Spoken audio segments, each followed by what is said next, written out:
ukapate kupenya katika mambo ya kiroho, lazima uelewe unafanya nini. Nilikwambia kuna hatari kubwa kuingia katika ibada lakini you are there because you are there. Salimia mtu mwambie don't be there because you are there. Muulize hiyo ni kusema aje? Anakuambia aje? Usikue sawa, ni tafsiri hiyo. Umesema nimemwambia hiyo kusema uko tu. Haleluya.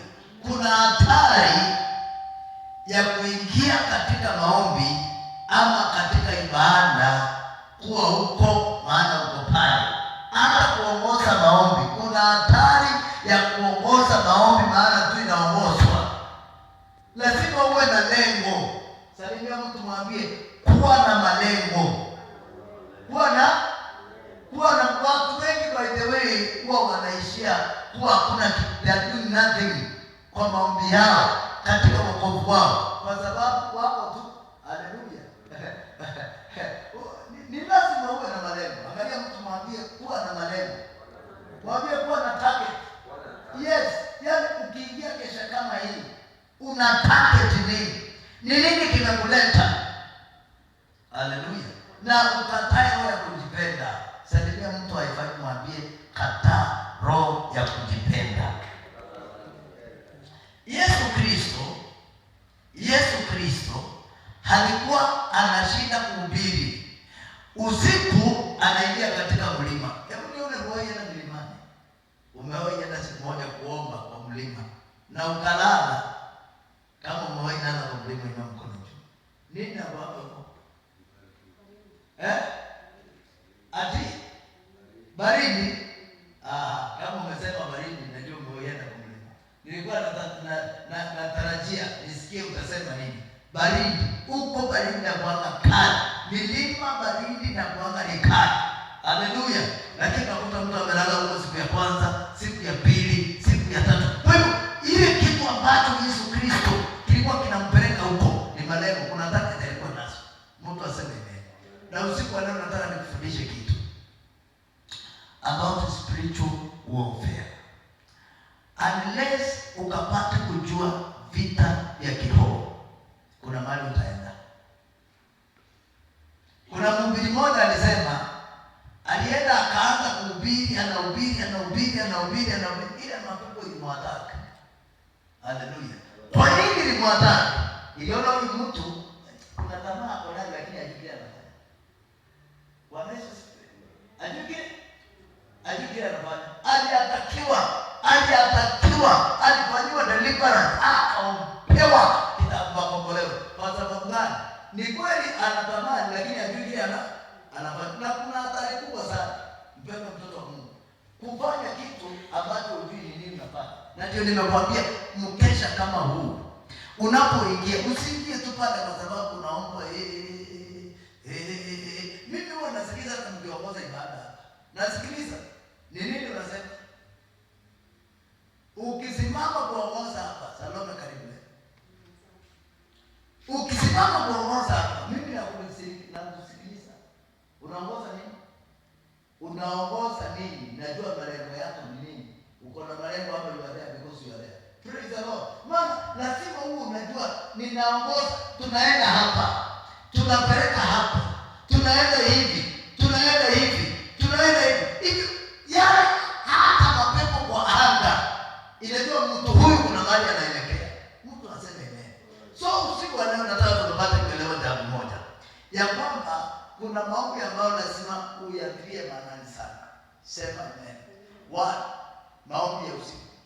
Sema maombi ya usiku. From 12 kutoka saa 6 mpaka masaa ya saa 9, hapo ndio huwa vitu za watu zinaenda. Bwana Yesu asifiwe.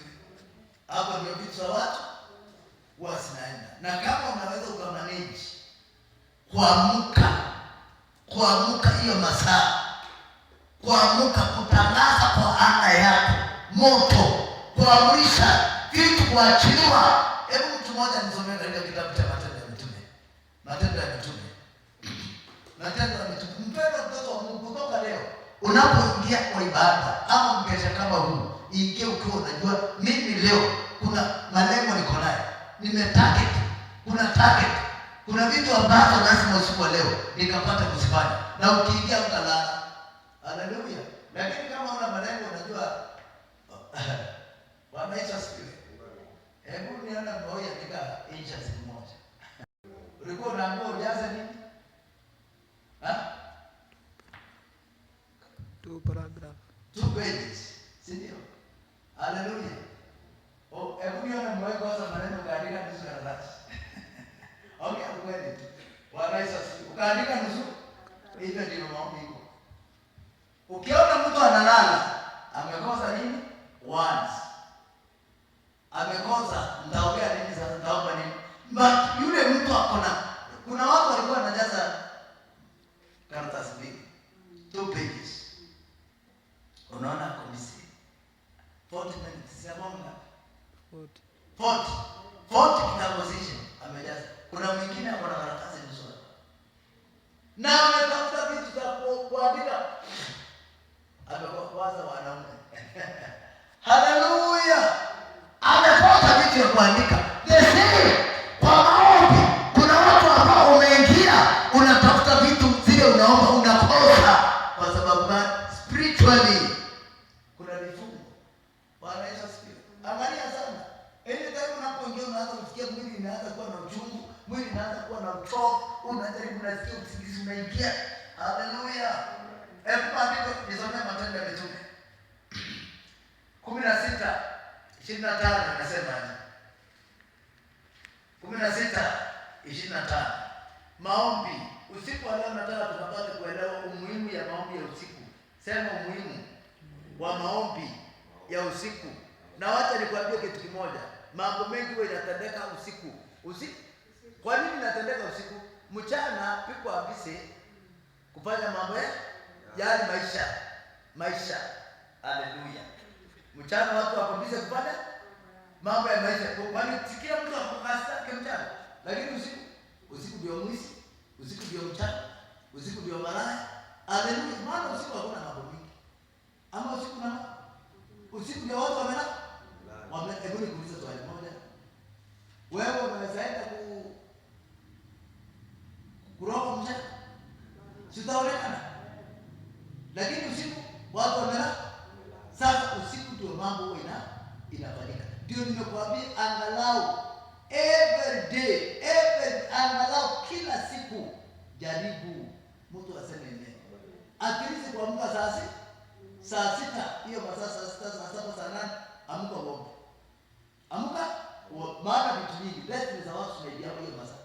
Hata watoto wakiwa kwa tumbo wanaidia hiyo masaa. Unaamka unakuta mtu ameanza complication. Nini? Mtu analala kwa salama, complication. Mama kumbe usiku ndoto sio. Na ukitaka kujua mambo ya kiroho ni nini? Hebu salimia mtu mwambie ukitaka kujua mambo ya kiroho ni nini? Kwanza muulize unaitwa nani? Amekuambia anaitwa nani? Mumejuana? Haleluya. Muulize, mwambie usiku ndio kazi kwa zinafanyika. Mwambie ukitaka kujua mambo ya kiroho ni nini? Muulize umeota. Haleluya. Ameota. Hebu nione umeota ukiwa maybe kwa shamba unalima, maybe uko safarini unatembea, maybe uko kwa gari, ndoto kama hiyo. Moja hiyo. Kila mtu ameota ndoto kama hiyo. Yaani nimesema either kwa shamba unalima, either kwa safari unatembea, ama maybe unapigana na mtu. Si umeota ndoto kama hiyo? Uliamua kwa kitanda? Nauliza, uliamua kwa kitanda ama mwili ulikuwa kwa kitanda pale? Mwili ulikuwa, lakini ulijiona ulisafiri na ukaona hata kwa gari ama kwa shamba unalima, unafanya mambo fulani, ama unaota mnakutana na mtu. Haleluya. Hebu nione moyo hata unakutana na mtu alikufa. Ukaota mimi shoshi, maybe babu, maybe nani, jirani, yaani mtu yote amekufa. Hebu uko nako. Bwana Yesu asifiwe. Niona uliota na jamaa kufa. Hata mimi kuna wakati mmoja tangu niliota na jamaa mmoja alikuwa amekufa. Haleluya. Kwani wewe ulikuwa umekufa? Ulikutania wapi? Spiritually. Mtu aseme. Kwa hivyo wakati mtu amelala au vita za kiroho vile ziko, kama unataka kujua nini hiyo inaitwa vita za kiroho, ni kwamba spiritually wewe kwa mtu mara mbili. Ndio unaona mtu mmoja anabaki kwa mwili, anaweka kitanda, huyu anaitwa body. Haleluya. Mwingine anaenda kwa shamba na anaenda hata kwa wafu. Haleluya.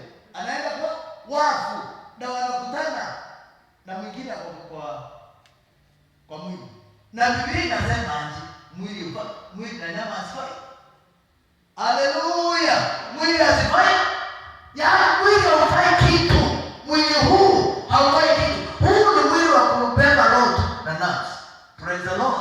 Na ndio unaona shetani ili akapata kufinyilia, huwa anaweka mwili udhaifu. Anaweka mwili kupenda kukula. Anaweka mwili raha. Lakini mwili ukiota inabaki wapi? Kwa hiyo mwili ina kazi kubwa. Mwili ina kazi lakini ndio inatumika. Hebu sema mwili wangu. Au utatumika kunikosesha vitu vyangu.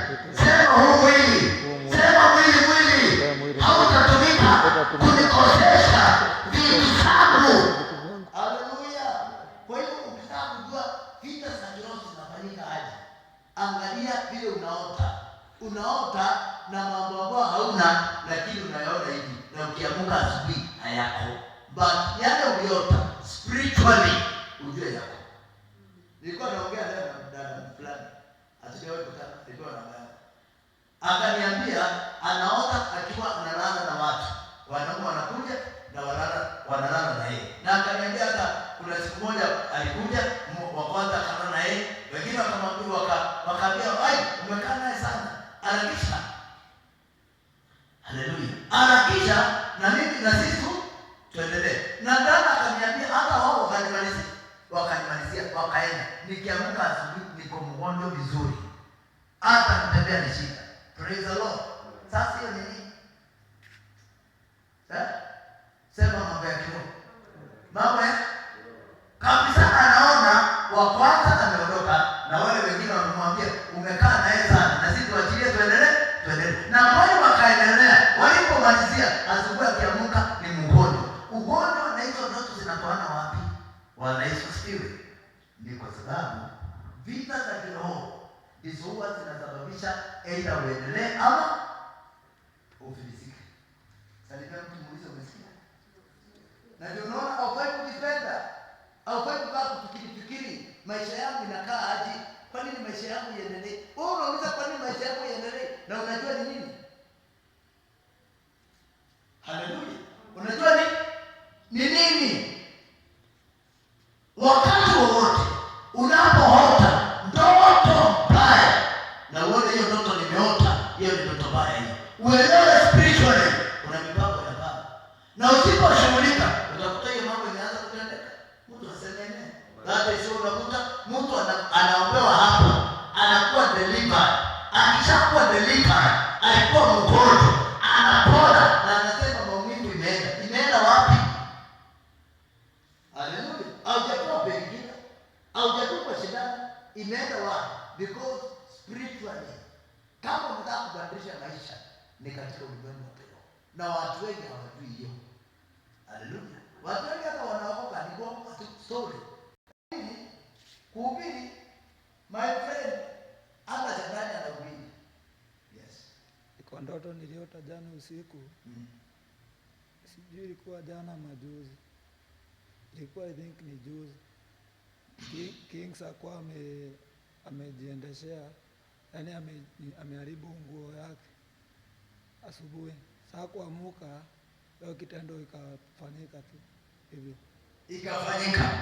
Aliota Kings mtoto amejaribu amejiendea kuku. Na kuamka kweli Bwana Yesu asifiwe. Nini hiyo? Usiku mambo inatendeka asubuhi. Haleluya. Hebu soma maandiko hapo. Matendo ya Mitume 16. Kwa sababu lazima watoto wa Mungu ukapate kuelewa. Na nimekuambia Florence, kuomba si kuomba tu. Kuomba ni kujua kile unafanya. Na kuwa na malengo. Ninalenga. Unapoingia kuomba, ninalenga. Na ndio unaona hata maombi ya vita hiyo imekataliwa na watu wengi sana. Haleluya.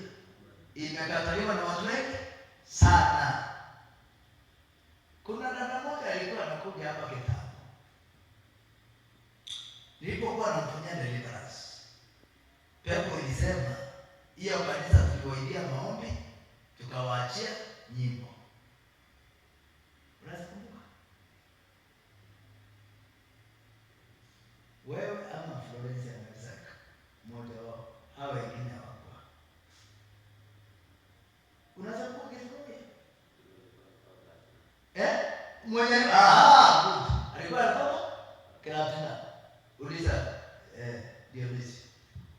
Yaani hiyo kanisa walikuwa wanaomba sawa sawa, lakini ikafika mahali maombi kaondolewa, tukawaachia nyimbo. Nyimbo ni nzuri, lakini angalia ni nini hiyo. Praise the Lord. Nyimbo ni, ukitaka kujua nyimbo huwa asitishi shetani. Mama Salome, enda kwa baba, anza kuimba. Yesu nibembeleze, nibembeleze. Na kuambia utaona walendo wameamka na vitu vingi. Yesu nibe. Wapi? Kwamba hata wachawi wataimba Yesu nibe. Maana ni kuimba tu. Haleluya. Uingia kwa hiyo baa, anza kutangaza moto na pangua kila aina ya mpango ya kuzimu, na unaona wameanza kuangalia na macho makali. Wewe toa maombi hapa.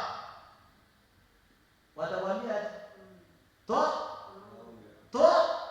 na nyimbo, watakwambia toa nyimbo hapa. Kwa nini? Bwana Yesu asifiwe. Kwa nini hatakwambia toa nyimbo hapa? Nyimbo uwanga zinashukisha uwepo. Salimia mtu mwambie nyimbo huwa zinashukisha uwepo. Na zinashukisha uwepo wa shetani ama uwepo wa Mungu. Haleluya. Ndio unaona hata ukiona wimbo, hata ile nyimbo za salamu zikiimbwa, unaona hata mtoto na ajui nini kinafanyika, unaona anafanya nini. Mtoto na ajui nini kinaendelea, ni mimi tu anasikia. Haleluya. Sijui kama tunakutana. Kwa hiyo ukiweza kuelewa maombi ni nini? Prayers, what is prayers? Na by the way, kanisa inaweza ikaachiwa nyimbo. Maombi ikaenda. Na unakuta ikifika wakati wa nyimbo maombi wakati watu wanaanza tangaza moto. Haya. Moto. Haya. Watu wanaanza kuwepo hapo. Kaanza kuwepo. Kama watu wameanza. Na hapa ni wote, kwani tofauti ni gani? Si yote ni kuongea. Moja iko na haleluya. Moja ni vita, ingine hakuna. Kwani kuimba, hebu niwaeleze swali moja usiku leo. Wapendwa watoto wa Mungu. Hii kuimba, si bado ni sauti inatoka. Na hii kuomba tunatangaza moto. Tunaondoa vizuizi na vikwazo. Si yote ni kuongea. Kwa nini kuimba ni rahisi kuliko kuomba? Yes, madam. Mimi nakufundisha na ujue tumekaa hapa tumekuwa hatuna mlipeleka wengine. Sinaona kwa watu wanakuwa kesha wewe. Haleluya. Okay, sawa. Nimekuwa hapa karibu wiki 3. Hatujakuwa na nyingi friend kama 3. Hapo kwenye unasema ni kweli. Ni ukweli? Wakati nilikuwa huko Ilikuwa kama ni disco kubwa kabisa. Inaekwa. Kuna wimbo ilikuwa inaekwa disco. Wa disco. Na wimbo ilikuwa inaekwa akisema atakubariki. Akisema atakubariki. Hakuna atakayezuia. Sasa hiyo inaingia. Akisema atakubariki. Hakuna atakayezuia. Yeye ndiye Mungu mwenye baraka zote. Sasa tulikuwa tunacheza hizo zingine, lakini hiyo ikiingia, nasikia ni kama karoho kingine kameshuka, unasikia vizuri sana. Ndio maana nasema hata shetani anafurahia. Bwana Yesu asifiwe. Ni kwa disco, si kwa kanisa, ni kwa disco. Lakini akisema atakubariki, hakuna atakayezuia, kwani yeye ndiye Mungu. Unakuta karoho kameshuka yani. Haleluya. Salimia mtu, mwambie jua siri ya maombi. Mwambie jua siri ya maombi. It is only prayers. Ni maombi tu inaweza ikafikiria shetani. Haleluya. Ukiingia kwa nyimbo, hata yeye mwenyewe anapenda hizo. Simpige makofi ama mnaweza kuingia. Haleluya. Jua siri ya maombi. Hebu tusome maandiko hapo. Acts 16. Acts 16. Matendo ya Mitume 16. The book of Acts 16, verse 25. The Bible says, yes, about midnight,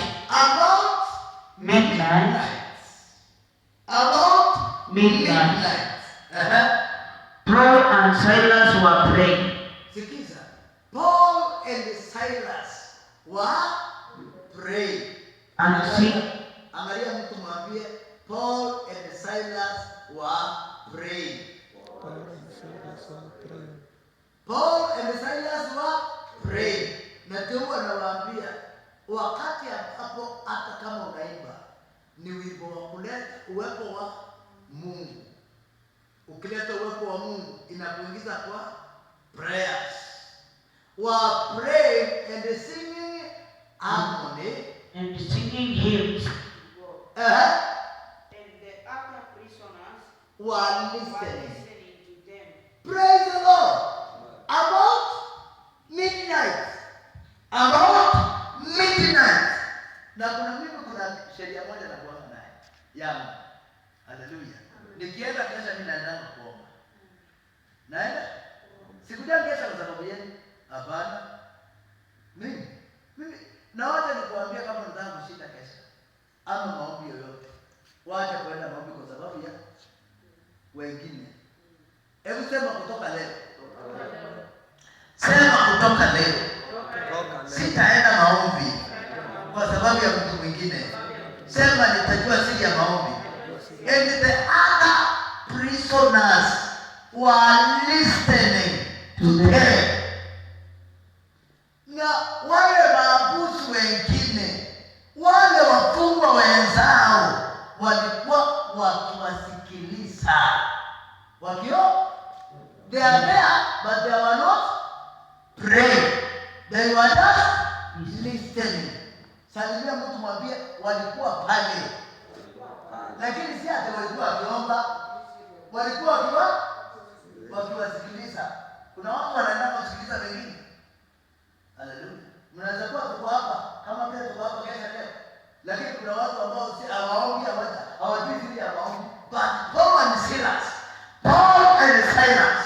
were praying and singing. Yaani walikuwa wakaingia katika maombi. Hebu sema maombi. Sema maombi. Sema maombi. Sema maombi.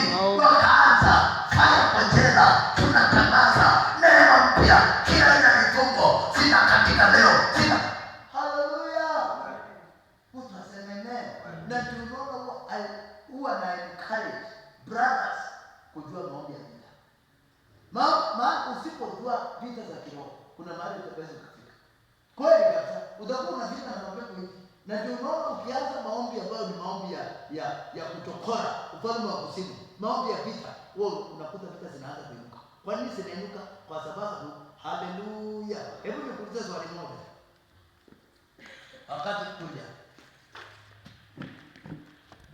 Wakati ambapo nakuja na kugonga kaka hapa, tunakuja tapita niulizi, unajua hakuna vita? Hakuna? Lakini namchoma.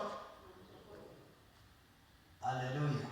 Na siku ile nitaingia nikiamua kumpiga nikamate. Unataka nini? Hebu sasa kuja unione. Umezoea unapita tu, si nimekuruhusu. Haya, enda. Haya, kuja tena. Okay. Wewe unataka nini? Huwa unataka nini? Nini? Sasa vita inya?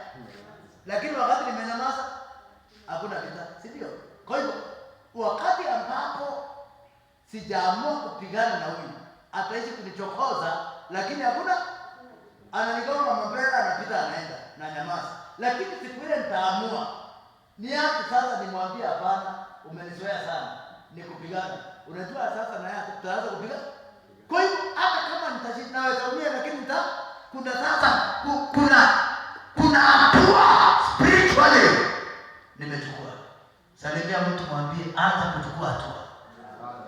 Hizo ndoto ambazo unaona unaoteshwa, ndoto za mabaya, anenesi wa mke, hiyo maisha unaona ni ya kawaida, hautoki mahali moja. Hata huduma kama hii niliwaambia ili kapate kuinuka, kuchukua kwenda hapo ingine spiritually, lazima tuwe tayari. Haleluya. Kumchokora shetani na kumwambia lazima uachilie. Hebu soma hapo mahali pote. Mtu wa Kiswahili anisomee. Biblia inasema about midnight. About midnight. Midnight ni saa ngapi? Saa sita usiku. Ndio nimekuambia hiyo masaa. Please wala nikokesha leo. Hata siku zile ambazo sitakesha. Make sure unaamka. Make sure unaamka. Na wacha nikwambie ukizoea. Isema nimekaa kwa 2 weeks. Hizo wiki zote. Bwana Yesu. Imagine saa sita ikifika na jipanga niko hivi. Napiga maombi. Nje uko compound. Haleluya. Na hiyo kitu imeingia kwa sababu gani? Ukishaamua roho wa Kristo ataanza kuamsha. Na ukiamuka ni maombi gani unaenda kuomba? I remember kitabu kidogo ni hapa ya nyuma kabla sijaenda sana. Nilikuwa ninaamua kuomba hiyo masaa. Sijui ni nini kitambo nilikuwa hiyo. Haleluya. Nilikuwa hiyo mambo najua sana. But nilikuwa nikiamua kuomba hiyo masaa. Nyumba inaomba. Ile mshtuko nitastuliwa. Kitambo nijibabane tena niombe. Basi imeisha. Yesu. Hiyo ni kitambo. Maana unajua spiritual babies kwa anachezewa sana. Na mtoto wa kiroho by si kwa ati wewe ni mdogo. Haleluya. Mtoto wa kiroho unaweza kuwa uko na madevu. Unaweza kuwa hata uko na mvi lakini uko mtoto wa kiroho. Wewe ni mtoto wa kiroho. Unaweza kuwa uko na mwili mkubwa. Unaweza kuwa hata kanisa unaenda sana. Haleluya. Hata ulianza kanisa kitambo miaka mingi, lakini wewe ni spiritual baby. Ulita mtu wewe unakomaa uko mtoto. Sasa wakati huo nilikuwa nikiamua kuomba ukweli kabisa nikiamka kuomba. Kuna wiki wa mwili moja nilikuwa napenda kuweka sana worship. Ninaingia na hiyo kwa wimbo. Ninaingia kwa prayers. Wakati niingia mama tunagongwa. Nasikia kitu kinapitia huko inaenda, lakini ndio niliendelea. Hiyo kitu iliondoka. Sasa hiyo tulikuwa vijana ndio tumeanza kujua mambo ya maombi. Sema maombi ya vita. Hebu tusome.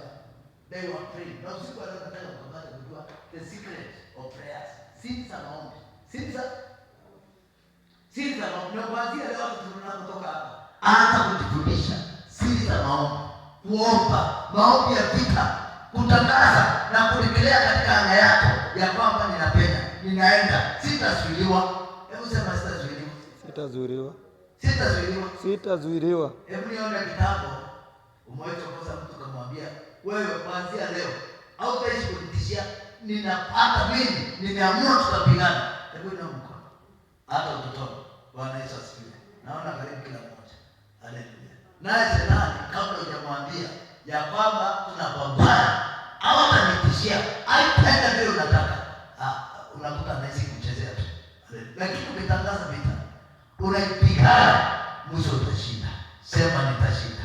Sema nitashinda. Nitashinda. Katika anga na apuro. Sema nitashinda. Sema katika anga ya hiyo familia yangu. Sema nitashinda katika jina la Yesu Kristo.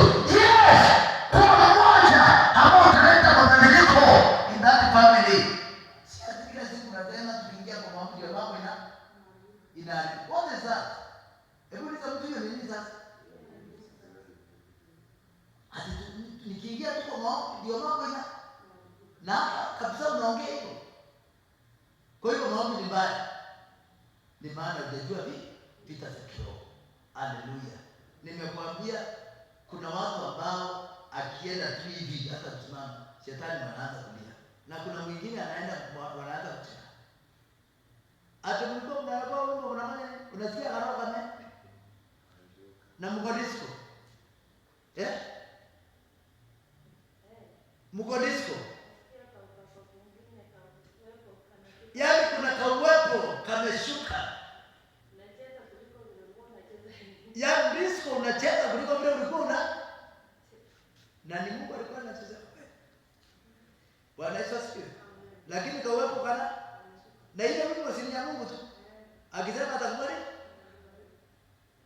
Na ndio unaona nyimbo nyingi haleluya.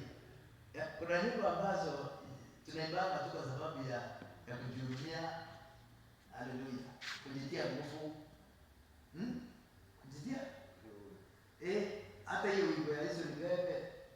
Nipe. Yesu nipe. Nipe mbeleze nipe. Si ni yako. Ama. Akisema atakubariki kweli, hiyo inapatia Mungu tukufu ama ni yako tu? Si ni yako ya kujiencourage. Sasa unafikiria shetani atatishwa nini?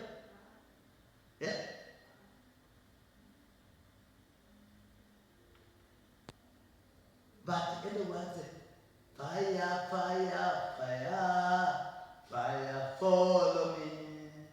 Fire, fire, fire, fire follow me. As the day of Pentecost, fire follow me. Hakuna nimekuja tena. Hiyo disco hakuna. Ama itaendelea hiyo disco. Hiyo ayeni. Hallelujah. Praise the Lord. Kwa hiyo lazima tuelewe vile kunaenda. Lazima tuelewe vile kunaenda. Na kuna wimbo utaimba ukute hata walevi wanaanza kulia. Amen. Wanaanza kulia lakini maombi. Enda waanze kuomba. Endelea. Sema maombi. Sema maombi. Na vile unaingia kesho my dear brethren. Please kuanzia leo hivi unaweza ukakosa kutoka na kitu kingine. Kwa hiyo kesho toka ukiwa unajua kwamba what is prayers? Maombi ni nini? Maombi ni nini? Na nahitaji kuomba namna gani? Kwa hiyo lazima niwe na malengo. Niko na target. Usiku wa leo. About midnight, Paul and Silas were praying and singing hymns to God.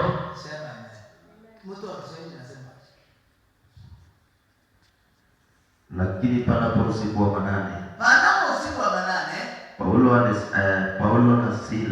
Paulo na Sila walikuwa wakimwomba Mungu na kumwimbia nyimbo za kumsifu. Bwana Yesu asifiwe. Walikuwa wakiomba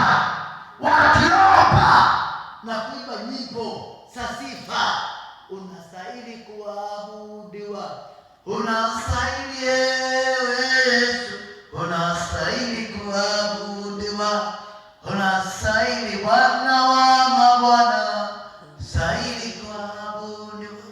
Kuna Mungu mwingine aliye kama wewe, hakuna Mungu mwingine. Haleluya!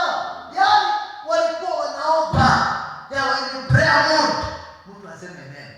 Ya prayer. Hebu tuangalie kitabu cha the same book, Matendo ya Mitume, hiyo Act. Tusomee Act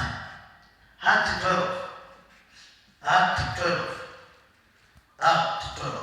Ninaongea kuhusu maombi because tunaingia katika maombi. Usiku leo nataka tuombe.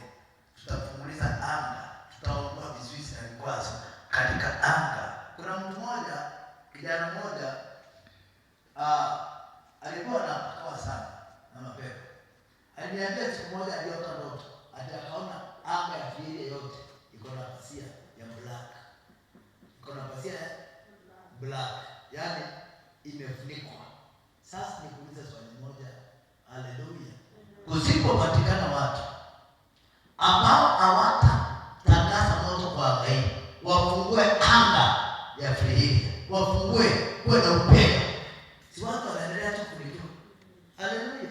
Na si mwingine, ni mimi na wewe. Salimia mtu mwambie ni mimi na wewe. Ni mimi na wewe tumangalozi Bwana. Ni mimi na wewe. Ni mimi na wewe tutafungua anga hii. Ni mimi na wewe tutafungua anga yetu. Sema yes, aliniambia aliona tree yote ikiwa na imeweka kitu kama pasia kwa anga hivi. Kipasia ya black imefunika. Amen. Yes. Na ukitaka kujua unakamata, angalia, ukianza kuomba unasikia mwili unaisha nguvu. Haleluya. Unaisha nguvu kabisa. Lakini ukianza mambo mengine unasikia uko active. Unasikia you are very active. Hebu tusomee maandiko. Biblia inasema panapo majira yale Herode mfalme akanyosha mikono yake kuwatenda mabaya baadhi ya watu wa kanisa, akamuua Yakobo ndugu yake Yohana kwa upanga. Na akiona ya kuwa inawapendeza Wayahudi, yaani na mfalme alipoona inawapendeza Wayahudi, yaani James amekatwa kichwa akauliwa. Na mfalme alipoona hii kitu inapendeza sana Wayahudi, akaendelea akamshika na Petero. Hata Petero akashikwa. Siku hizo zilikuwa siku za mikate isiyochachwa. Alipokwisha kumkamata, akamweka gerezani, akamtia mikononi mwa vikosi vinne vya askari wanne wamlinde, akitaka baada ya Pasaka kumtoa na kumweka mbele ya watu. Mtu aseme amen. Hauliwe. Unajua kuna mapepo imezoea watu. Sema kila pepo. Sema kila pepo. Imenizoea. Iwe ni pepo ya umaskini, iwe ni pepo ya magonjwa, iwe ni pepo ya madeni, iwe ni pepo ya aibu. Sema usiku wa leo, wewe pepo na kushughulikia. Sema umenizoea sana, lakini utaniachilia. Utaacha watoto wangu, utaacha maisha yangu katika jina la Yesu Kristo. Haleluya. Yes, kuna tupepo tumezoea watu. Unakuta nikapepo kama deni kanakufuata. Unakuta nikadeni ka aibu, yaani nikapepo ka aibu kanakufuata tu kila wakati unaibika. Yaani unaona tu aibu, madeni. Ona hizo sifiwe. Unaweza kuta nikapepo ya magonjwa, unakuta kwanza ukiingia kesha, kitu inakuuma. Koo inapotea.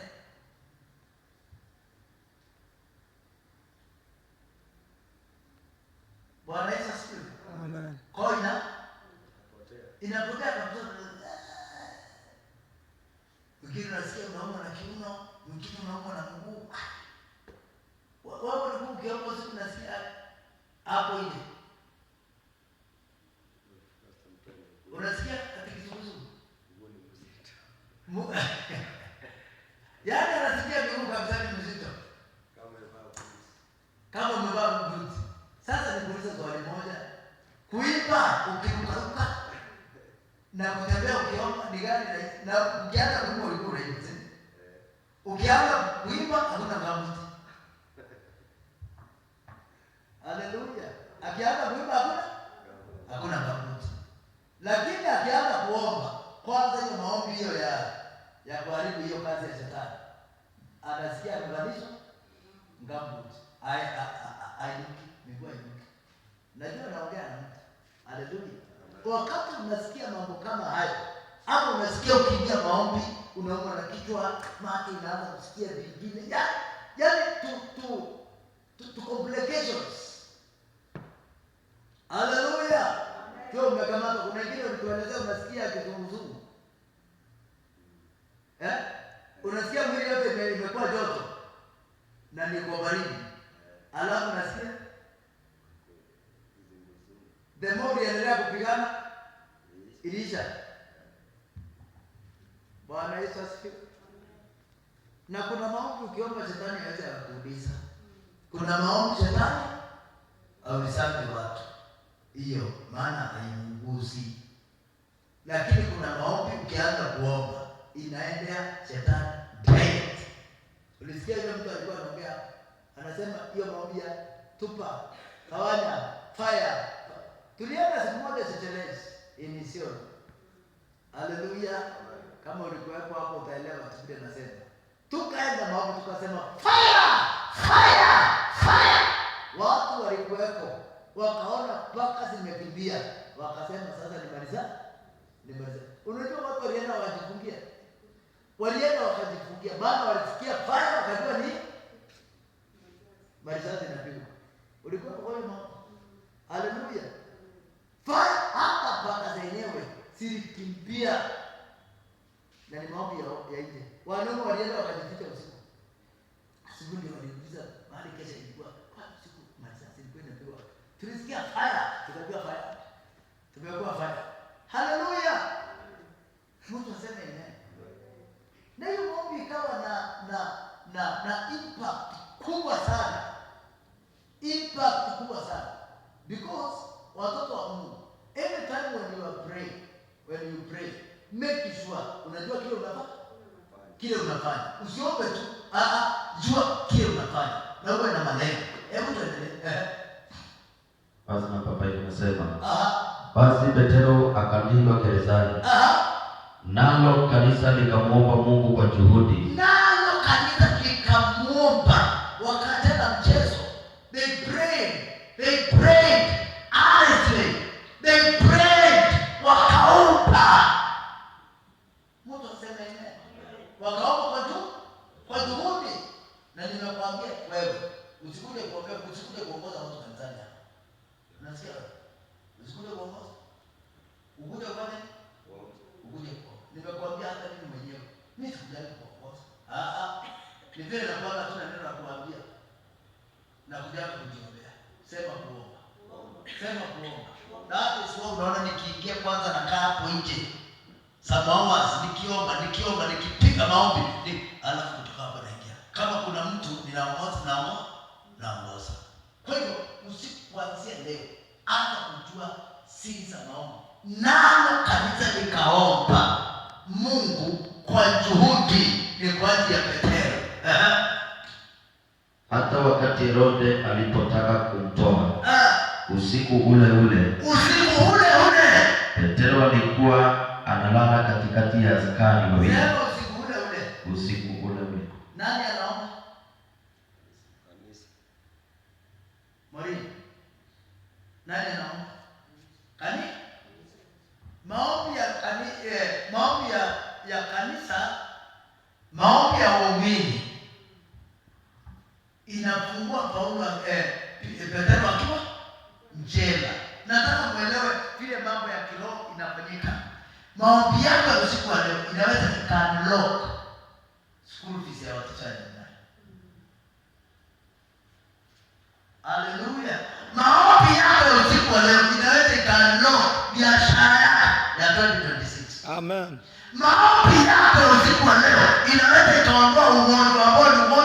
familia, wewe unafuata familia. Haleluya. Badala ugonjeke, unakuta umekaza hiyo magonjwa. Mimi sitapata hiyo magonjwa ya kifamilia, magonjwa ya kansa, pressure, diabetes. Iliwa mama yangu, ninakataa hiyo diabetes ambayo ilishika ndugu zangu, dada zangu. Hiyo roho ya magonjwa kwetu naikemea, naiondoa, naikausha kwa damu yangu. Haleluya. Yes, kama unajua kile unafanya, unakuta hiyo maombi, that prayer inakuondolea magonjwa ya kifamilia. Hiyo maombi hiyo ambayo unajua kile unafanya inakuondolea umaskini ambao ni umaskini wa kifamilia. Inakuondolea hiyo roho ya nuksi na kisirani. Maana kuna watu ambao ni nuksi na kisirani, maana hawajawahi jua the secret. Haleluya. Sema maombi ya usiku. Sema maombi ya usiku. Na kuanzia leo tunaanza kubadilika. Sema amen. Tunaanza hata nataka tuanze kufanya hiyo maombi hiyo. Bwana Yesu asifiwe. Yes, tunakuwa kama ni saa 6 tumeamka. Tunaingia katika prayers. Sema amen. Na ukiwa unajua ni nini unaomba, nimekuambia unaweza kuondoa misingi fulani ya katika familia yako. Na najua kwamba wakati naongea kuhusu misingi, si mnajua naongea kuhusu nini? Kuna watu ambao misingi yao ni umaskini. So unakuta katika familia watu wote ni maskini. Hakuna mtu anayesaidia mwingine. Na hiyo pepo naikemea kwa jina la Yesu. Poverty is demon. Salimia mtu mwambie umaskini ni pepo. Umaskini ni pepo. Ama unaipenda? Hebu sema umaskini ni pepo. Umaskini ni pepo. Sema nimekataje roho ya umaskini. Hayo roho umaskini. Na nitaing'oa. Na nitaing'oa. Sema nitaing'oa. Nitaing'oa. Sema nitaing'oa. Nitaing'oa. Haitatawala maisha yako. Haitatawala maisha yako. Katika jina la Yesu. Jina la Yesu. Bwana Yesu asifiwe. Kuna maombi ambayo mimi huwa naomba sana. Na ile maombi huwa naomba, ninaangaliana naona kuna mahali sikufika. So huwa napigana na hiyo pepo nikiambia Mungu watoto wangu lazima watafika. Na hata nikiingia kwa maombi, aitakalea in the mighty name of Jesus. Kila roho ili nizuia nisifike pale, haitazuia watoto wangu wasifike. Wewe pepo uliyenizuilia nisipate hiki, hautazuilia watoto wangu. Maana wakati huo sikuwa najua, lakini leo nimejua pepo hata toka achilia kesi ya watoto wangu. Haleluya. Hiyo ni maombi, unajua unafanya nini. Amen. Hiyo ni maombi, unajua unafanya nini. Hausubiri kuombaomba tu. Hauombaombi tu kuomba maana watu wanaomba. No. Sema siri ya maombi. Namba ile kama kuna kitu inaweza kubadilisha your life completely. Your destiny. The destiny of your children. It is only prayers. Sema prayers. Sema prayers. Sema prayers. Sema prayers. Come on, say, shout prayers. Prayers. Pray. Prayers. Hallelujah. Maombi inapigana nayo. Shetani anapigana na maombi. Mimi nimekuambia hapo ukiwekea watu mugithi. Mugithi. Mugithi night. Ama tuanze mugithi night. Friday hiyo ingine. Sema mugithi night. Mugithi night nakwambia utaona watu hapa mahali. Utaona watu. Wengine ni mayuru unaona wanafanya hivi. Ya, na hata wajui kanisa. Lakini sema maombi. Amen. Maombi yako hiyo inafanya watu kubweka. Na hiyo maombi inafanya watu kubweka. Hiyo ndio kitu ambacho tunahitaji kujua siri yake. Sema usiku wa leo. Natamani nijue siri ya maombi. The secret of prayers. The secret about prayers. Hallelujah. Tuendelee. Biblia inaendelea kusema amefungwa minyororo miwili, walinzi mbele ya mlango wakailinda gereza. Mara malaika wa Bwana akasimama karibu naye, nuru ikamulika mle chumbani, akampiga Petero ubavuni, akamwamsha akisema, ondoka upesi. minyororo yake ikamwanguka mikononi. Minyororo ya Petero ikamwanguka mikononi. Malaika akamwambia, jifunge, kavae viatu vyako. Akafanya hivyo. Kisha akamwambia, jivike nguo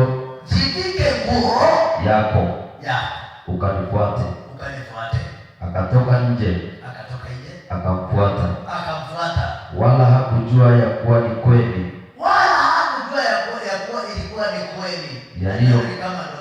yaliyofanywa na malaika.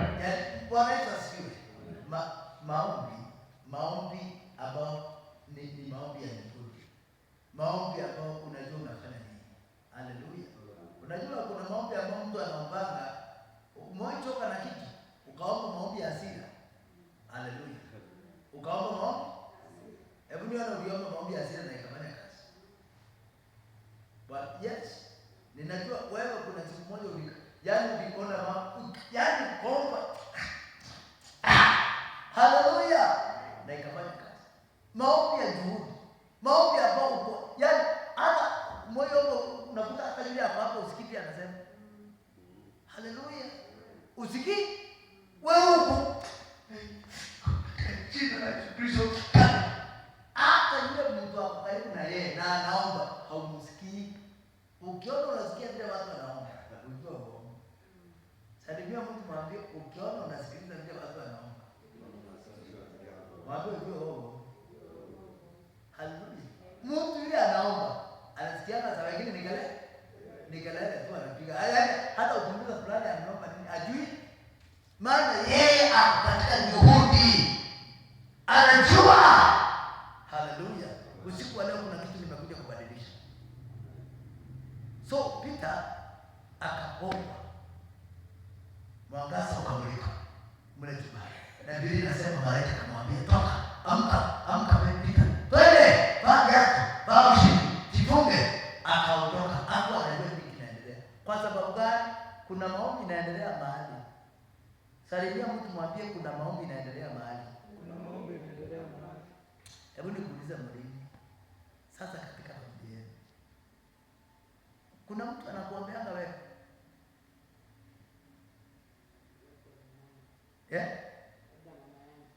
Ako serious ama ni ile tu?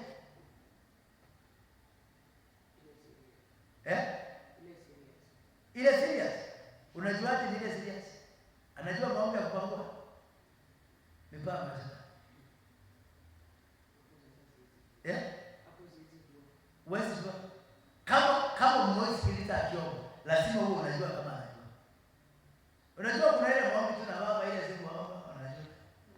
Haleluya. Ile maombi tu yaani unalia tu maombi baba. Angalia watoto wangu vile wanahangaika. Bwana Yesu asifiwe. Na Biblia wacheni mwambie, Biblia inasema omba. Fanya nini? Omba. Kuna kitu nilikuwa nasema ndio nikuelezee.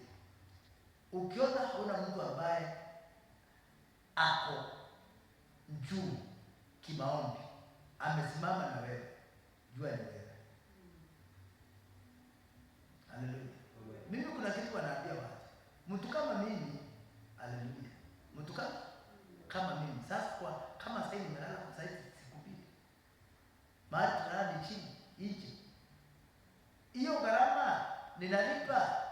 Mtu asema haleluya. Watoto wangu hata wasipoomba si wameomba kama Petero. Petero hayaomba.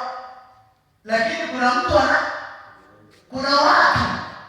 wanaomba ni kwa ajili yake. Na ndio niliwaambia maombi, ukifika kwa story za maombi, usiwahi kujifanyisha. Usiwahi? Maana unaweza kuta Salome ni wewe. Na unajilinganisha na mtu anaomba. Kuna watu ambao wanaombewa. Kuna watu wanaombewa. Kuna wanawake wanaombewa. Kuna wanaume wakezao ni waombaji hatari. Kwa hiyo watu wasipoomba utakuta mwanaume anaendelea kubarikiwa. Na wewe unajilinganisha na yeye. Hallelujah. Yes. Kuna wanawake wanaombewa. Wamesahau they have prayer. Wakiingia they cover them. Wanafunikia na damu ya Yesu Kristo na moto.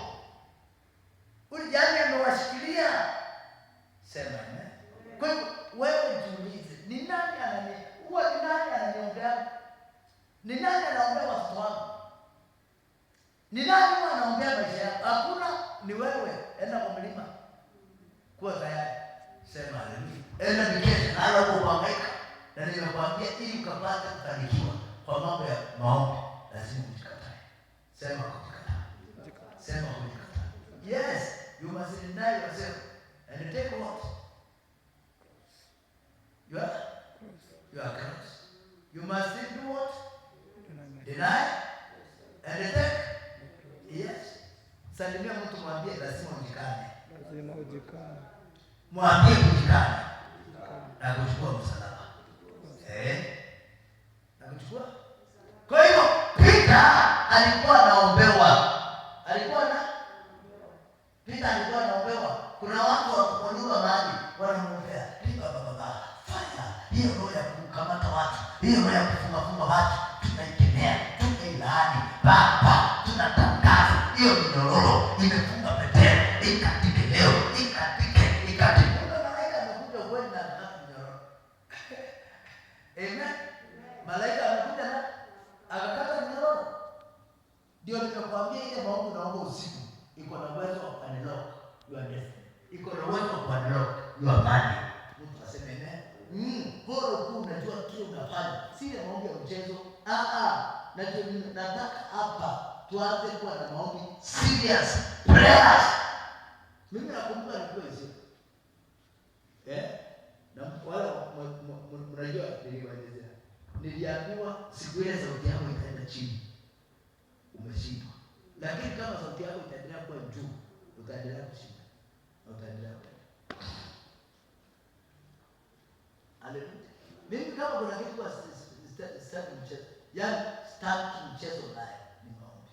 Maombi. Maana shetani kitu na kitu kingine. Hiyo vitu vingine wewe fanyeni. Lakini maombi huwa hataki. Tuseme. Na tunaona wapendwa watoto wa Mungu. Imefika mahali tukapata kuelewa siri ya maombi kama Yesu Kristo. Na hata ukisikia wanafunzi wa Yesu wanaambia Yesu, tufundishe maombi kama vile naye Yohana alifundisha wanafunzi wake. Meaning that hata wanafunzi wa Yohana walikuwa wanajua about prayers. Walikuwa wanajua kuhusu maombi. Ukiangalia siku hizi kanisa mingi, maombi ni ndani yake. Kanisa ndio maombi ni ndani.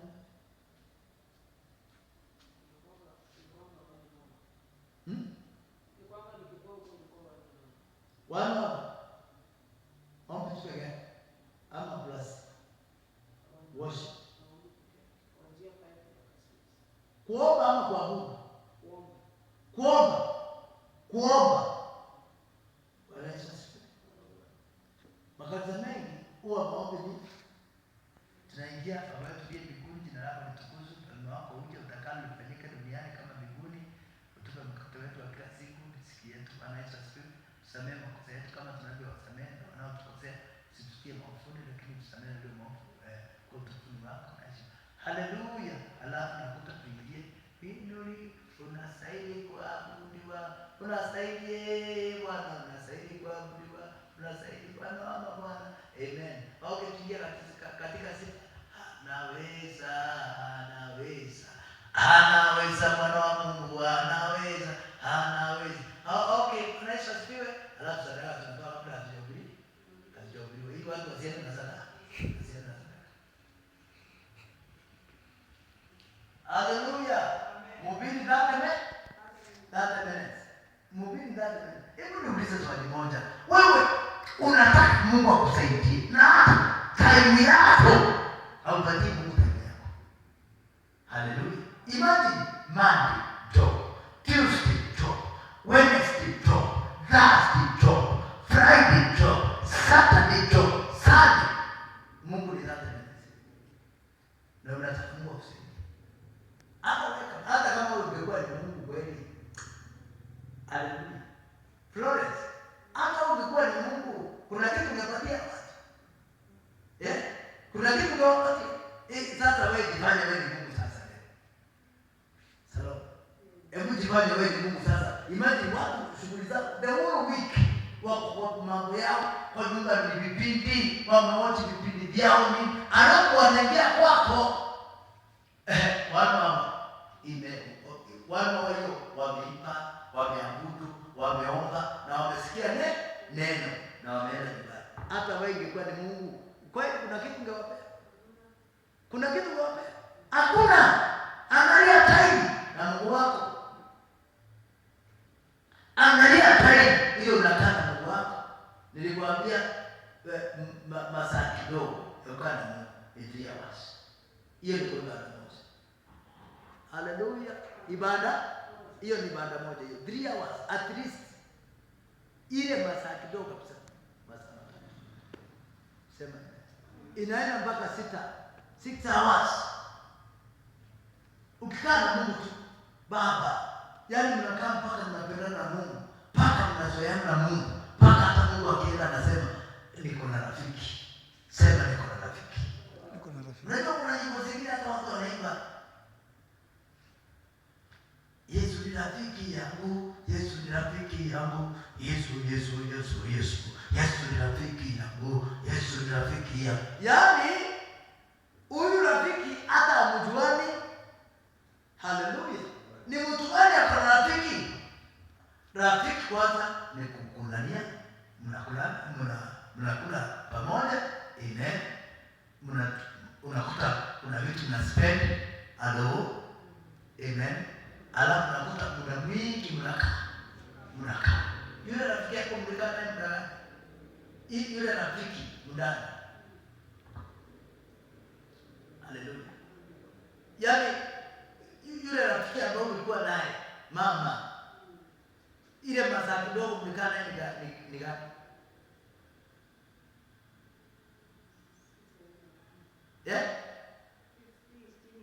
Si chini ya wana. Na hakuna kitu rafiki tu. Yaani hiyo kukaa pamoja because she is your friend. Salimia mtu mwambie, if God is your friend, you must have time with him. Hallelujah. Kama Mungu ni rafiki, lazima uwe na time na. Lakini ukiona hauna time na Mungu, pio. Yaani wewe kila wakati ukimbia. Yaani kuna mtu anakuta hapo hapa na anakumbuka kipindi. Hapo ibada ya Jumapili na anakumbuka kipindi.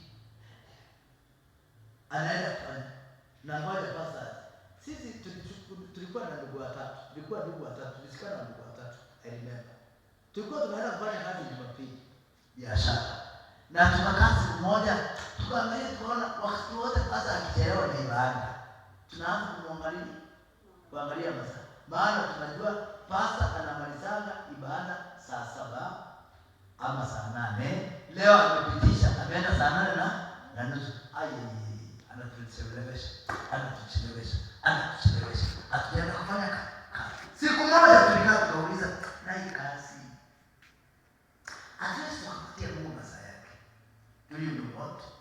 Unajua tuliamua na tukaachana na kazi za Jumapili, tukasema tukifunga Saturday tena hata kama ibada itaisha saa 4, wacha twende tufanye nini? Tupumzike.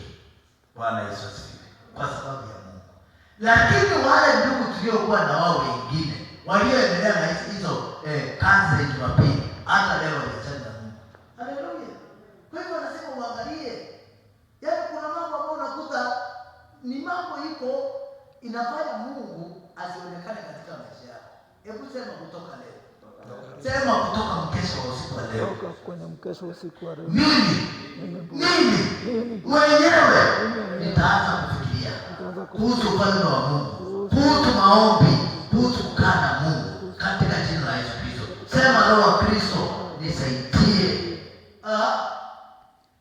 Wakatoka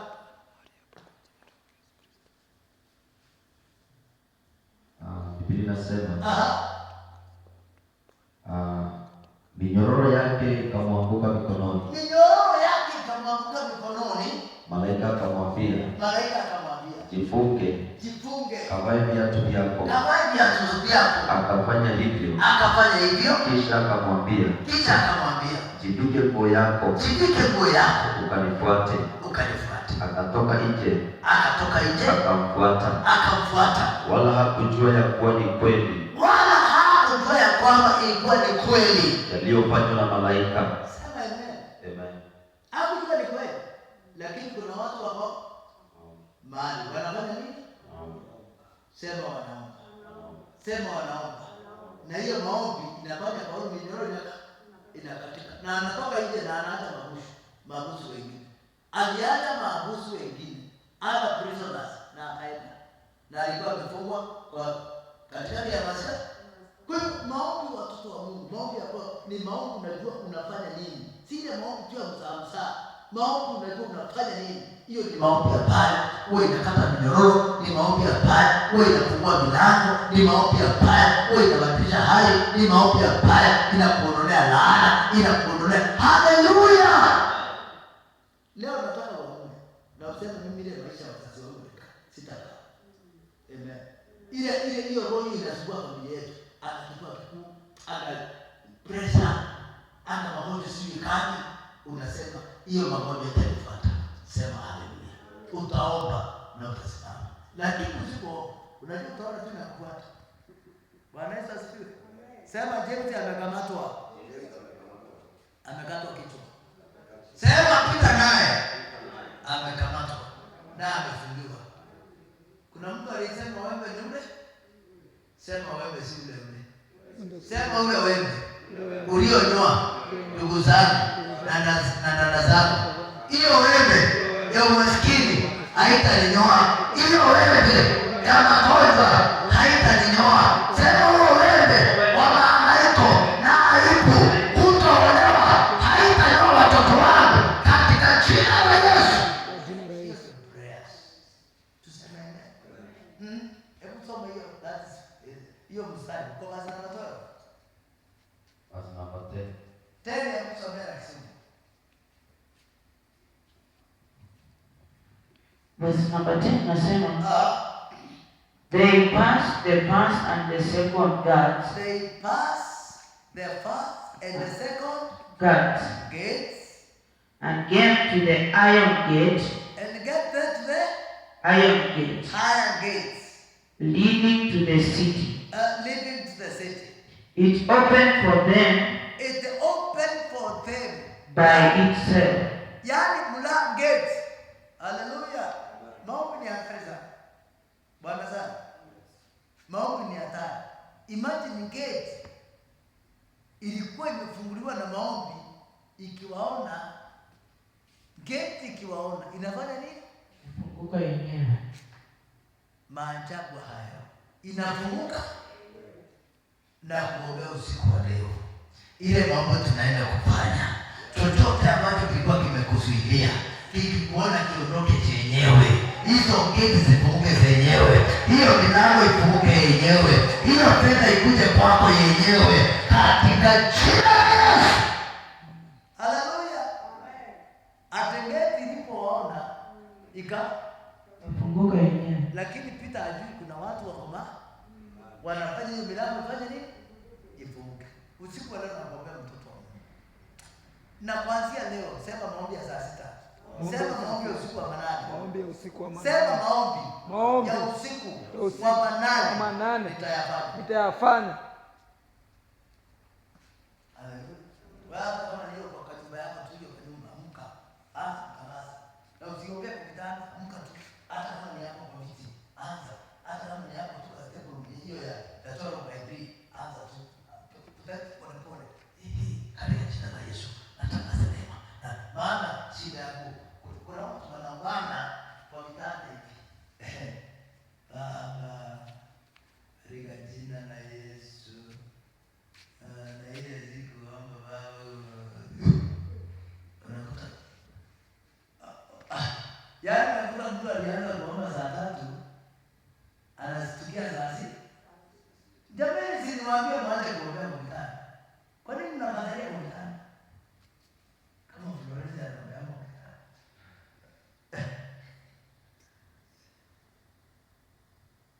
Ama nimekuelekea.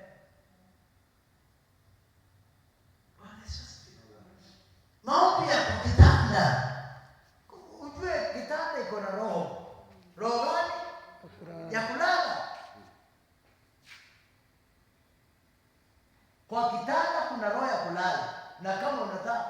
uombaji. Hata uombe ukienda kulala, tafadhali wacha kwenda kulala. Hiyo karoka unaenda na unakaa kwa kitanda ndio uombe. Kwani maombi yanatolewa na kukaa? Kwa nini kama ukae kwa kitanda uombe? Kwani nimearifu kanisa? Haleluya. Kama nimekuletea gani? Friday ulifundisha?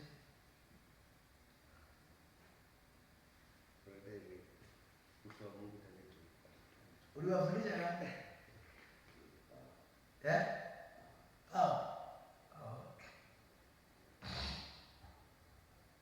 Na ulisaidi. Si unajua kitanda ni kwa kulala. Bora uende ukae ndio uombe hapo. Si uombe hapo ndio uende ukutana. Ombe hapo. Hakuna mtu ana katika yake. Yes, kila mtu hata kama ni vitipiki tumeweka hapo. Kuna hiyo kashiti imekata ndio uende ukutana. Sana kabla hujaenda unajua kitanda inakuwa behind the curtain. Si ndio? Behind the. Sasa kabla hujaingia huko unajua kuna kitanda. Huko kuna kitanda. Hata ile mtu ana singo yako 10 by 12. Hapo kumekatanishwa. Kuna kati. Kuna shiti na hapo. So usifanye chiti ombea hapa. Hapo.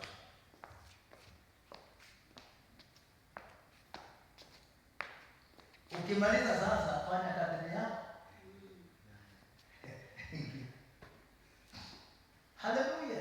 Yes, fungua kazi yako ingia huko. Ukienda huko hata huko hakuna kulala ni kuomba tu kuendelea kutana kwa. Ndio kitanda kulala. Na ikifika hiyo masaa ya kuomba tena, toa kwa kitanda shuka. Shuka kwa kitanda. Hapo. Sema hivi. Ndio naweza kuambia nje uliza sasa nitaomba hiyo hapo. Tuko kwa plot, kwa mtaa. Taombea nje wapi?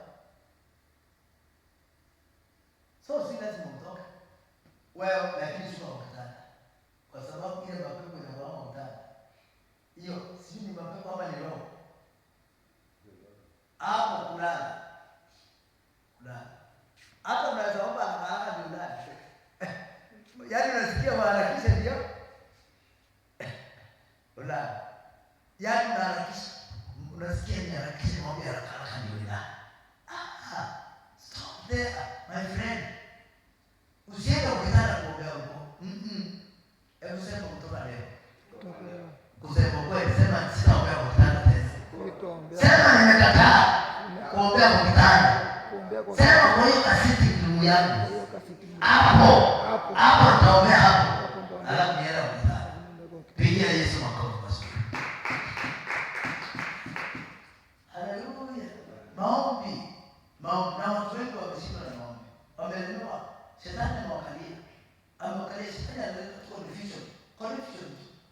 Yaani kikitu tu ndio watu washindwa na maombi. Lakini siku leo tutaomba kwa jina la Yesu. Sema tutaomba. Sema tutaomba. Sema tutaomba katika jina la Yesu. Hebu nisomee maandiko haya alafu tuingie katika maombi. Usiku leo nataka nikuongoze katika kuomba. Tutakuwa na maombi ya dakika. Sisi tutaweza kuomba, tutasaidia kuomba. Lakini tutaomba. Sema kuomba. Sema kuomba. Sema kuomba. Yes, tutaomba. Usinataka tuombe maana masaa hiyo usiku wa manane tunaingia usiku wa manane. Tutaomba kutoka hapo tumalizie nikupatie time kupumzika. Si lazima kuomba mpaka asubuhi, lakini kuomba huko unajua unafanya nini. Sema hiyo ndio kitu kinahitajika. Tunaweza mpaka asubuhi lakini hakuna kitu tunafanya. Lakini tunaweza omba 30 minutes ukiwa unajua unafanya nini. Ukute hapa zote zimefunguka. Yes, hebu tusome katika kitabu cha Efeso. Before there, tusome kitabu cha Second Corinthians 10 verse 3 inasema.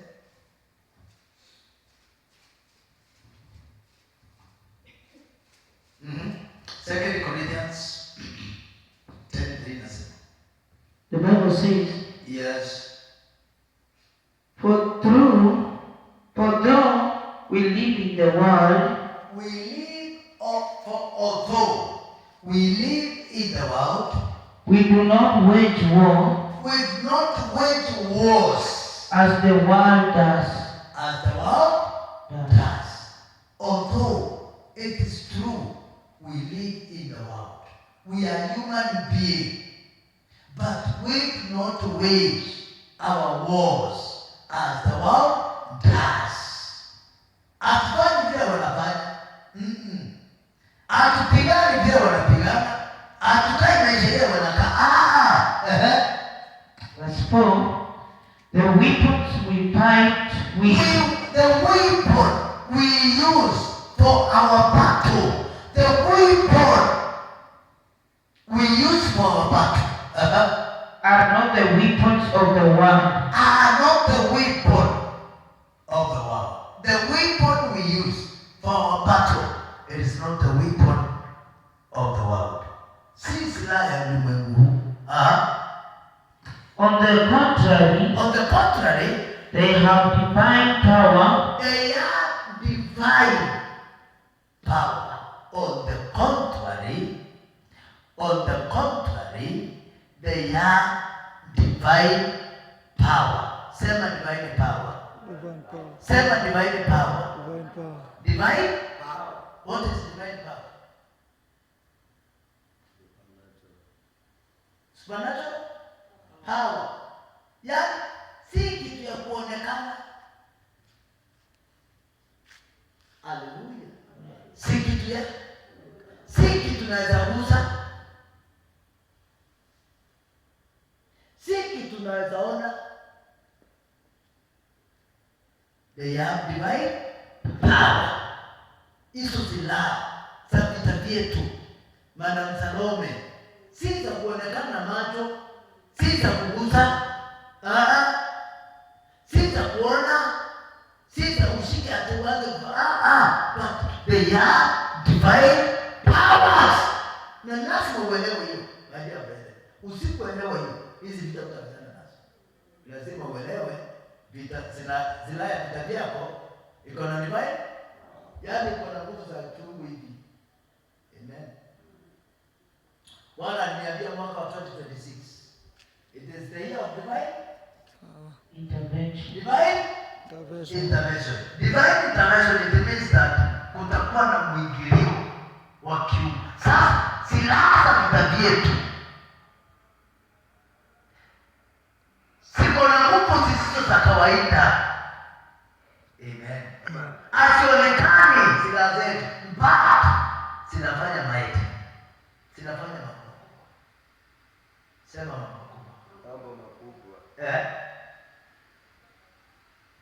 They have divine power. They have divine power to demolish strongholds. To demolish stronghold. To demolish Stronghold. To demolish. Kuangusha ngome. Sema kuangusha ngome. Sema kuangusha ngome. Kama kuna ngome zake, kwa familia yako kuna ngome zake. Haleluya. Kuna ngome. Nini? Powers. Angalia mtu mwambie kwenu kuna ngome. Kuna watu wako na ngome za maskini, kuna watu wako na ngome za kutoolewa, kuna watu wako na ngome za kutookoka, za hata dhambi. Yaani unakuta watu tu wanatenda dhambi. Kuna watu kutenda dhambi kwao ni kawaida. Na hata anajaribu kutoka inazindika.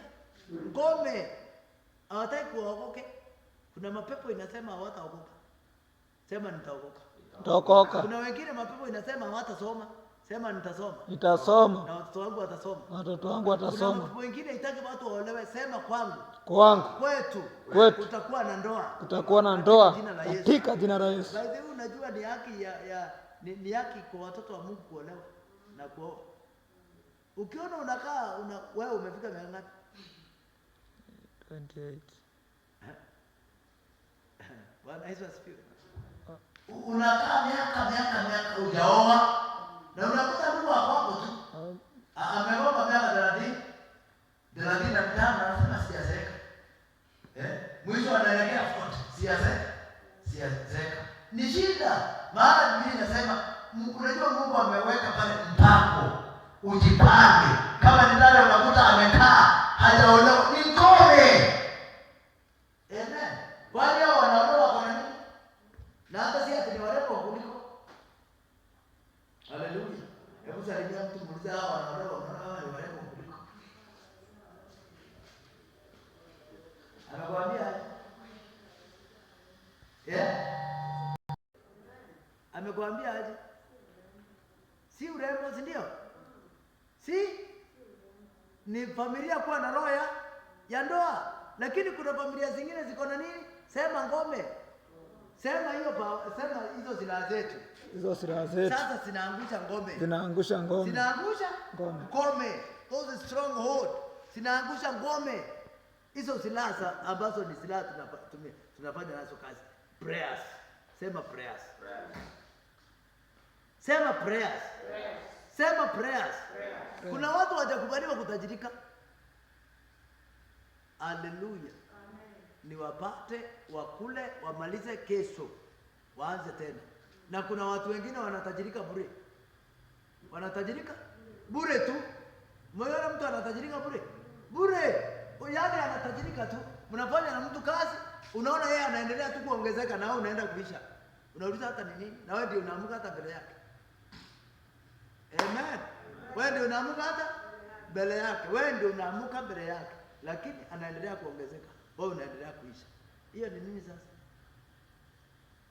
Hallelujah. What is that? Uliza mtu hiyo ni nini?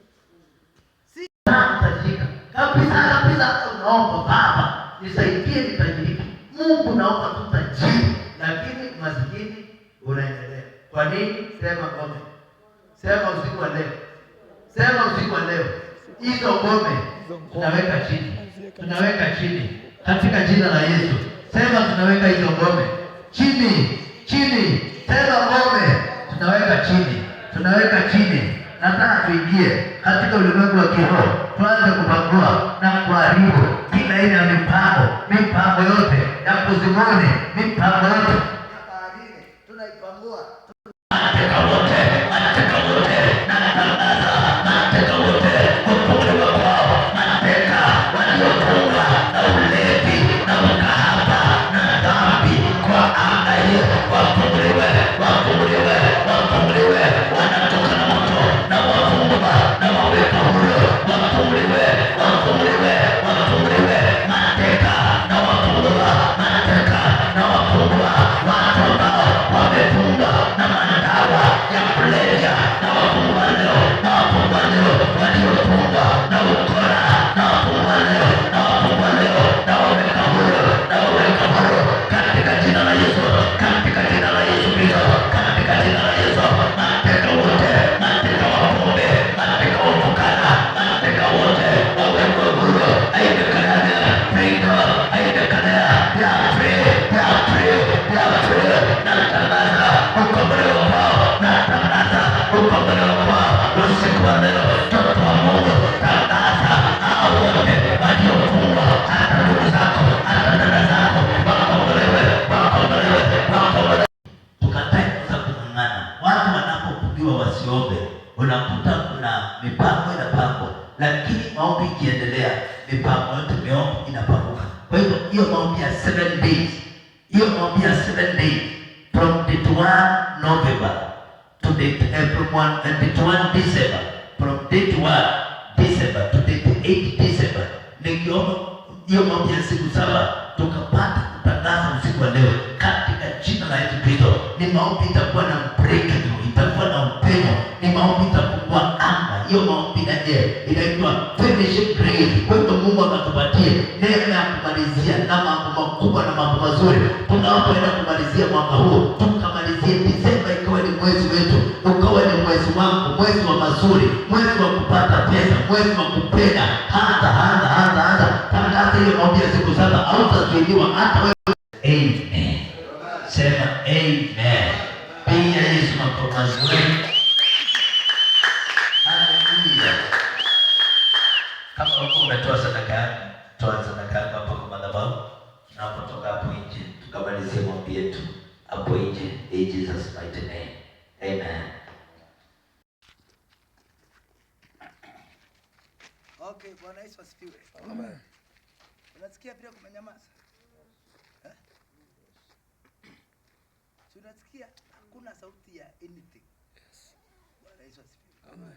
Sasa hivyo ndivyo maombi huwa inaenda. Masaa kama hayo. Maombi ya watu wanajua kile wanafanya. Praise the Lord. Amen. Nimekuambia si kila maombi ati ni watu wanaomba wanajua kile wanafanya. Ni kama tarehe 25 na tarehe 31. Siri ya kazi huwa zinaendelea, watu wakisema anga wanaenda kwa Mungu.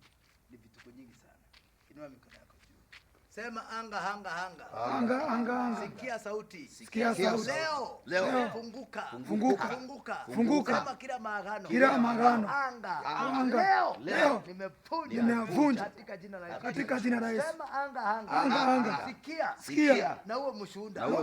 Kwamba kwa anga hii. Kwamba kwa anga hii. Nitafanikiwa. Nitaendelea. Nitavuna. Na sitakufa. Na sitaangamia. Na watoto wangu hawataangamia. Familia yangu haitaangamia. Ndoa yangu haitaangamia. Anga. Sikia. Niliingia. Nitafanikiwa. Na nitaendelea. Katika jina la Yesu Kristo. Sema maagano yote mabaya yaliyofanywa na anga. Kupitia nyota. Miezi. Jua. Sema leo. Nimevunja hayo maagano. In Jesus name. Shika mchana. Sema ardhi.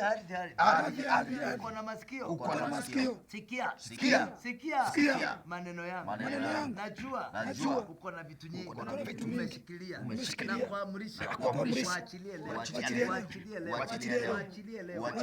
Sema nimevunja roho ya mauti kwa ardhi. Sema ardhi. Hautapanua kinywa chako kuchukua maisha yangu nikiwa mdogo.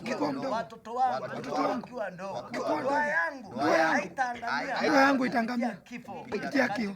Katika jina la Yesu. Sema ardhi. Sikia. Nahitaji vitu vyako. Unipatie vitu vyako. Nifurahie vitu vyako. Katika jina la Yesu. Usiku wa leo nimefanya agano na ardhi hii ya kwamba nitakuwa. Sema ardhi itakuwa faida kwangu katika jina la Yesu Kristo. Mchanga uko na masikio. Unipatie vitu vyako. Nipatie mazao. Sema yoyote anayekanyaga mchanga ataleta utajiri kwangu katika jina la Yesu Kristo. Hatazuiliwa. Leo ardhi kwa mshuhuda kwamba sitazuiliwa katika jina la Yesu Kristo. Sema uzao wangu hautazuiliwa. In Jesus mighty name. Nimeomba na kuamini. Sema amen. Tupigie Yesu makofi. Lakini ukishaelewa utakuwa unaenda direct to the point. Hallelujah. Na ukienda hivyo utaanza kuona mabadiliko. Sema mabadiliko. Mimi wanatumia amri. Amen. Amri. Sema amri. Na wacheni niwaambie. Juzi tu hapa Isiolo. Juzi nimeenda hapo site, nikalala hapo. Nikiwa hapo mtu akanipigia. Akaniambia mimi ni fulani. Nilitoka chachi kitambo, lakini nilikuwa nimepledge 10,000. Akasema kwani kanisa inabomolewa? Nikamwambia kuna mahali kwingine imeenda. Mimi akaniambia nimesumbuliwa na hiyo pesa imenisumbua na sasa nasikia kabisa sina amani. Akaniambia nilikuwa nimepledge 10,000 kununua sijui utaba. Akaniambia nimesumbuliwa, nikamwambia ndio. Akaniambia naituma. Bwana Yesu asifiwe. Alituma dakika hiyo. Praise the Lord. Amen. So hiyo ni 10,000 imetuma. Kama mtu anasumbuka hivyo, wewe unapokuwa muombaji na unajua kile unafanya, mataifa hawatasumbuliwa kuletea vitu zako. Maana vitu zako ziko. Don't think that vitu haziko. Vitu ziko. Vitu ziko. Utajiri iko yako. Mali yako iko. Mashamba yako iko, maploti iko. Unajua unasikia nani? Niliwaambia hapa nisikie mtu anafikiria ati vile ataenda Kishage akujenga huko. Utajenga hapa na utajenga Kishage. Amen. Nasema utajenga hapa na utajenga Kishage. Hata hiyo Kishage ukicheza ni sema utaenda huko. Bwana Yesu. Amen. Uliza huyu mama. Kuna wakati nivuta watu kazi. Walikuwa wanafanya kazi kwa wao watu wasitaki kuwataja. Nikasema kuanzia leo kazi zote za utumwa watu walifutwa. Praise the Lord. Naweza kuambia utaenda huko. Huko anza kuwa na mafikira na mawazo. Vile utanunua hapa plot, shamba, utajenga marendo yako. Bwana Yesu asifiwe. Hata kama utaenda Kishage unajenga nyumba tu unasema hii ni ya kukalishanga shamba. Haleluya. Amen. Lakini unajua mawazo mabaya. Shetani huwa anatumia mawazo. Anaona mawazo yako ni kidogo. Anachukua hiyo mawazo anaanza kutumia. Mungu anaingia kwa Biblia inasema ya kwamba allow God to transform you by changing of the way you do what you think. Hallelujah. But Mungu ukubali renew your mind. Renew your mind. Renew. Hivyo unafikiria uache kufikiria hivyo uanze kufikiria vingine. Sema amen. Kwa hivyo hii katika jiji hili Bwana hakututuma ati tukae hivyo. Mtu aseme amen. Halitutuma tufanye mambo makubwa na hiyo ndio inafanya jina lake litukuzwe. Haleluya. Na Bwana wa amani awabariki sana. Na watendee mambo makubwa. Amen. Yes, nimefika leo asubuhi na tuko na nyinyi sasa na tuko hapa. Sema amen. Sasa waambie watu wakuje maombi. Amen. Na uambie wa nini? Usiwaambie. Haleluya. Mtu anaambiwa kuja maombi. Anakwani anakuja kuombea mtu. Sasa anakuja kuombea. Sema haleluya. Okay, Bwana wabariki. And now may the grace and the love of God and the fellowship of the Holy Spirit be with us now